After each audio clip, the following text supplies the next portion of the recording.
colocar melhor só um minuto. Vamos ver, acho que sim. Não dava para testar antes aqui no Insta. Boa noite, Larissa, que está aqui já no Insta.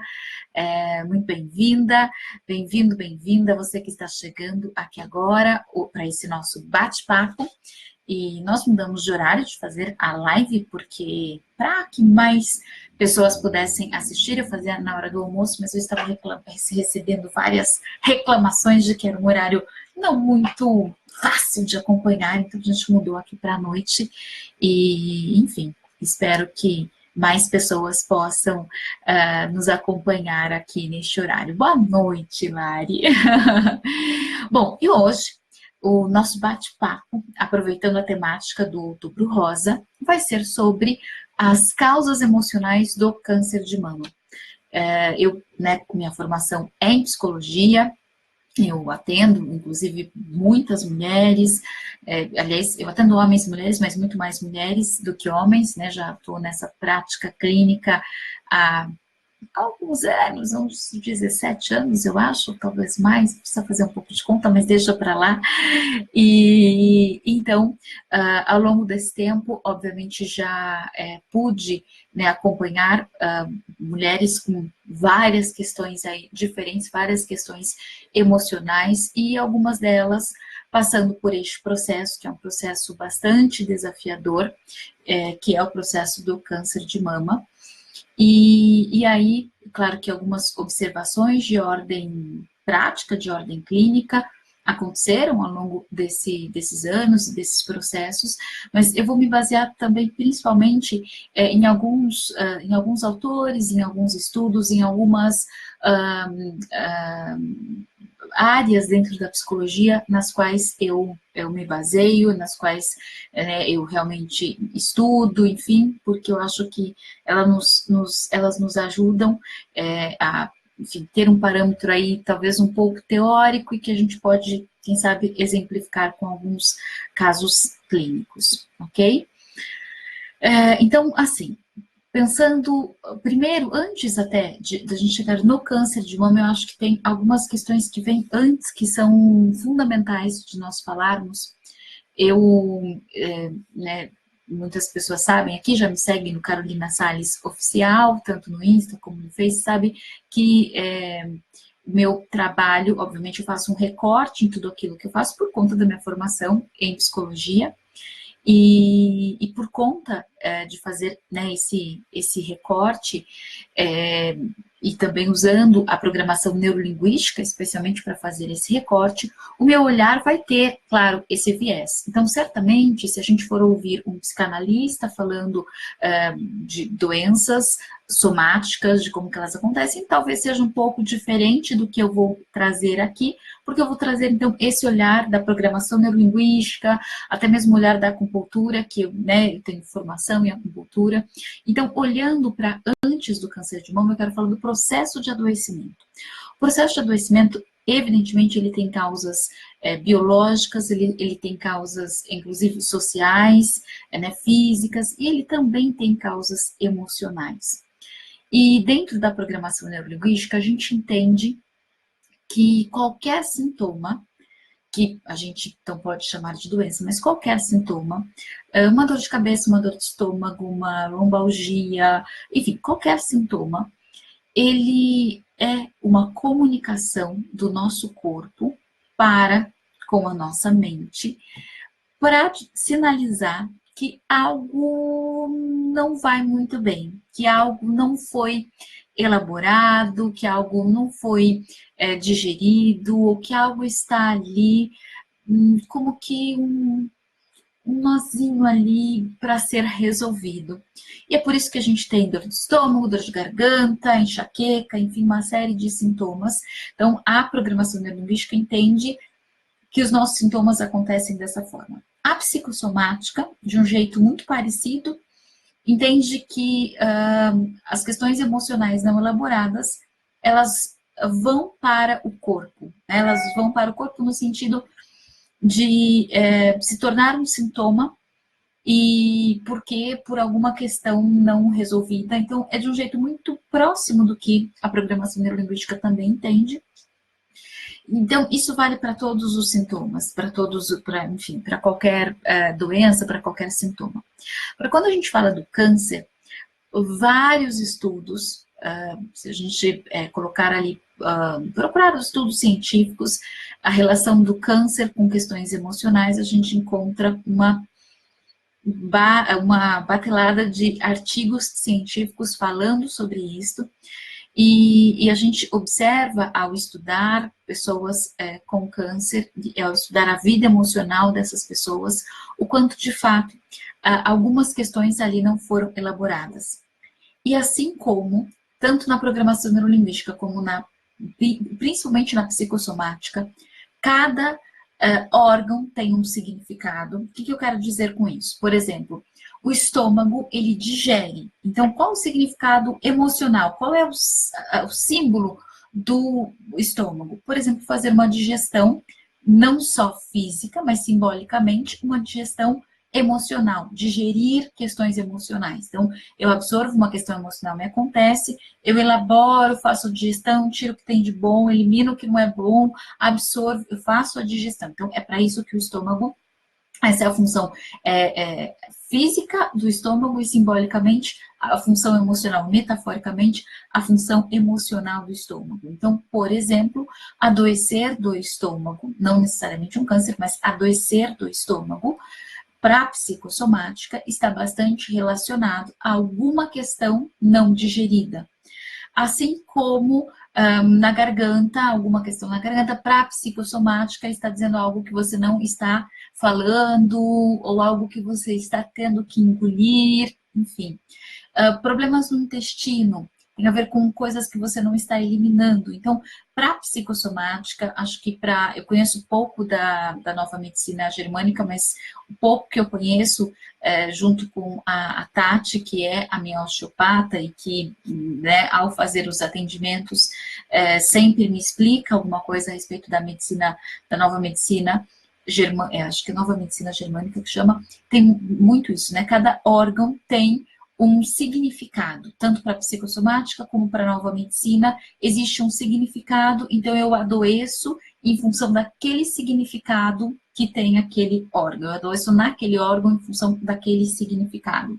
A programação neurolinguística, ela não vai dizer exatamente isso, ela vai dizer, tem sintoma, é uma comunicação. Ela não é tão determinante no significado especificamente de cada órgão, mas ela usa, claro, também, né? Nós terapeutas usamos, nós psicólogos usamos, obviamente, das várias vertentes aí dentro da psicologia para ter uma compreensão maior. Então, quando a gente vai fazer esse movimento de buscar um entendimento do significado, do símbolo de cada órgão, dentro da psicossomática, e dentro né, por exemplo, da nova medicina, a gente vai observar que tem um símbolo e é por isso que aquele órgão adoece. Então, quando a gente fala da mama, é importante que a gente compreenda qual é o símbolo da mama. Eu só vou fazer um adendo antes de entrar na mama, porque eu comecei falando do adoecer, aí eu quero só falar um pouquinho do câncer e aí vou entrar no câncer de mama. O câncer, daí simbolicamente, o que é o câncer?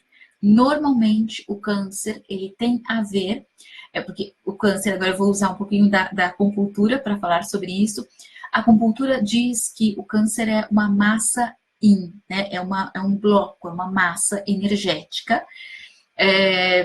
Então, essa é a ideia que a acupuntura tem. E por quê? Porque se juntou ali muita energia yin. O que isso significa?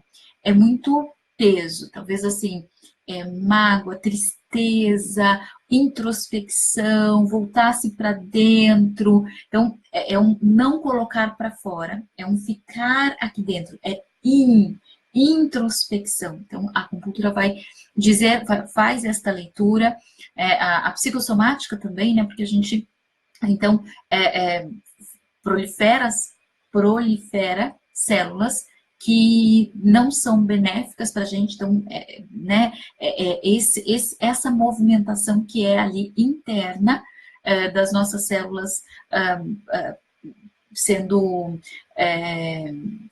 cancerígenas, né, ou seja, sendo maléficas para nós mesmos. Então, aquela composição para a psicossomática também é entendida como algo que vem, né, de um não colocar para fora, de um não expor, mas ao contrário de um trazer para dentro, né? E a acupuntura vai falar, faz algo muito parecido. Então, a gente tem as doenças como sendo um símbolo de alguma questão emocional não resolvida, o câncer, então, como sendo a questão emocional de voltar-se para dentro, de introspecção, de não colocar para fora, e aí a gente tem o câncer de mama, e aí a gente vai falar, então, do órgão mama, como com um símbolo emocional, e aí pensando, né, é um sinal de que alguma coisa não está bem, e aí também é um sinal de que alguma coisa aqui para dentro, e na mama. A mama, ela é a representação tanto do feminino, como ela é, dentro do feminino, a representação de doação. Por que ela é essa representação? Porque é por meio da mama que a mãe alimenta o seu filho. Ela dá alimento para o filho justamente por meio da mama. Então, é o maior símbolo de doação para alguém, porque, inclusive, se ela não amamentar, obviamente que a gente tem complemento, enfim, suplemento e tal, mas teoricamente, se ela não amamentar, essa criança não é alimentada, né? Pensando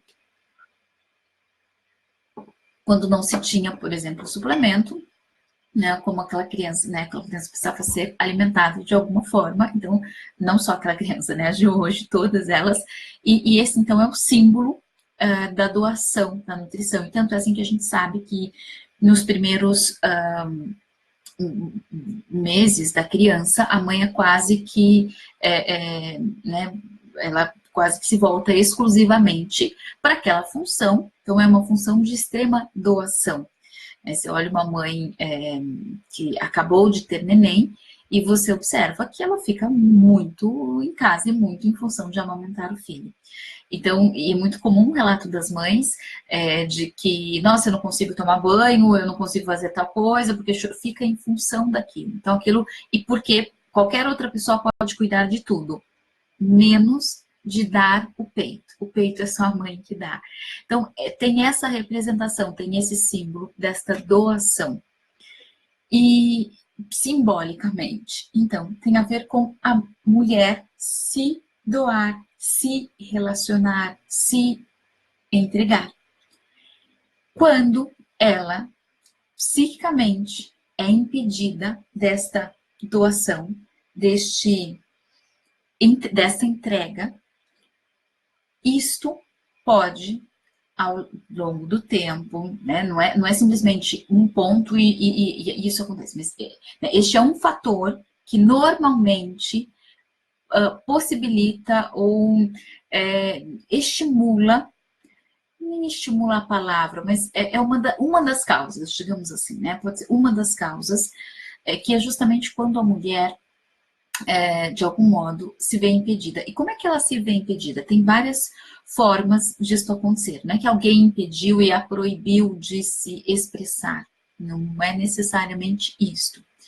Mas é quando acontece algo na vida da mulher que ela se sente tão frustrada ou tão ferida que ela, para se proteger, para de doar, para de externalizar aquilo que ela tem. E aí, normalmente, ela como se ela fosse psicicamente tolhida de se expressar em algum aspecto da vida.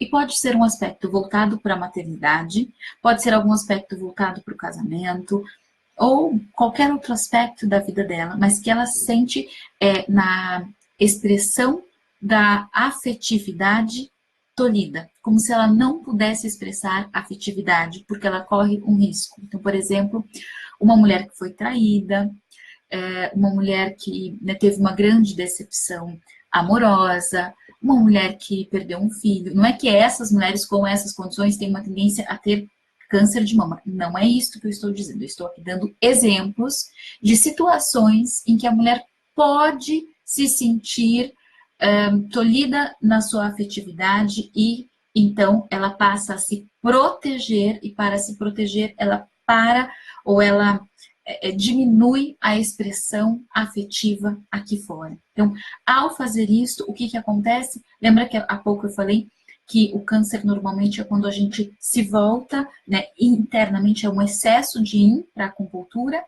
Pois é, então esse excesso de yin e o excesso de yin voltado para a não expressão da afetividade, da troca, que tem como um dos seus símbolos a mama feminina, né?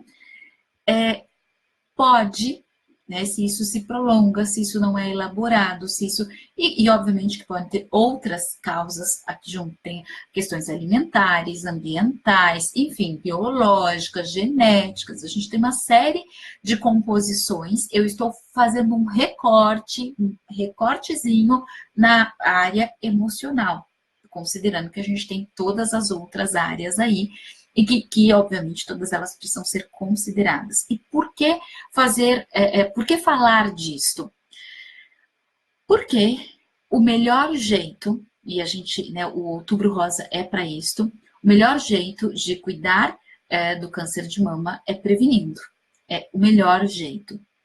E este melhor jeito é prevenindo em todos os aspectos, fazendo os exames regularmente, porque se algo for detectado inicialmente é muito mais fácil de ser cuidado, e até mesmo antes disso, se nós detectarmos questões emocionais que não estamos elaborando, por frustração, por decepção, enfim, algumas questões que vão ficando ali por anos, e às vezes a gente até acha que resolveu, a gente até acha que aquilo passou, mas que depois, fazendo uma análise, assim, uma olhadinha de perto, a gente observa que aquilo não estava realmente tão resolvido, não estava tão tranquilo assim, eu continuava com uma mágoa guardada e continuei com essa mágoa, porque o meu marido me traiu, porque eu perdi a minha mãe, porque, enfim, né, durante a gestação, perdi a minha mãe, porque foi muito difícil para mim o processo.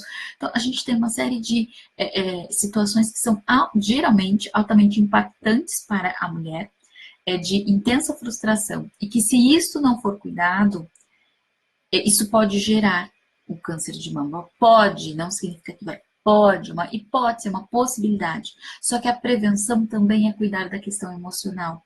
Além de fazer os exames regularmente, de procurar o ginecologista, após os 40 anos, de fazer o exame de mama anualmente ou a cada 6 meses, enfim, conforme a necessidade, né, conforme cada caso, conforme a idade, conforme aquilo que o médico considerar que é importante, né, fazer a mamografia.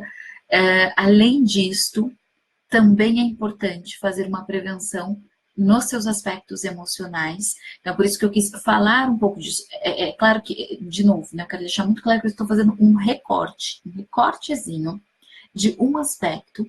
Agora, aqui é um aspecto que é importante que fique, assim, vivo na sua percepção. Porque se você tem alguma questão que você não...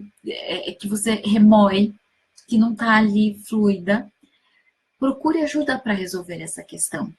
Procure ajuda para se libertar da frustração, do não poder se expressar, do proibir-se ser afetiva. Olhe para isto, né, do não doar-se. Olhe para isto com carinho, porque obviamente você não é obrigada a se doar a todo mundo. Agora você pode ter a liberdade para com quem você quer se doar. E é disso que nós estamos falando, né, da gente ter a liberdade de escolha. Claro que o processo de terapia ajuda que a gente possa ter este autoconhecimento. Será que eu resolvi mesmo essa situação ou não está tão resolvida assim? Ela está, inclusive, aparecendo hoje na minha vida com roupagens diferentes. Então, vale a pena a gente olhar para isto e, enfim, e tratar, deixar isto fluir para que a gente possa cuidar da nossa saúde, porque certamente cuidar da nossa saúde mental traz saúde física, né? E vice-versa, obviamente.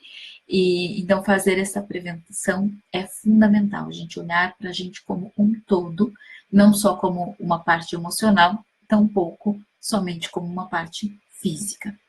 Ok? Então, se você né, considera que enfim, essa percepção aí é importante, faz sentido na sua vida, realmente busque ajuda, eu fico aqui à disposição. Você pode mandar perguntas, enfim. E tem aqui também no Facebook, tem todos os meus dados, pode entrar em contato, a gente também está aqui à disposição para tirar dúvidas, ok? Uma boa noite para você, um bom descanso. E eu ainda vou para mais um atendimento daqui a pouquinho, já dá para descansar. Um beijo grande, tchau, tchau.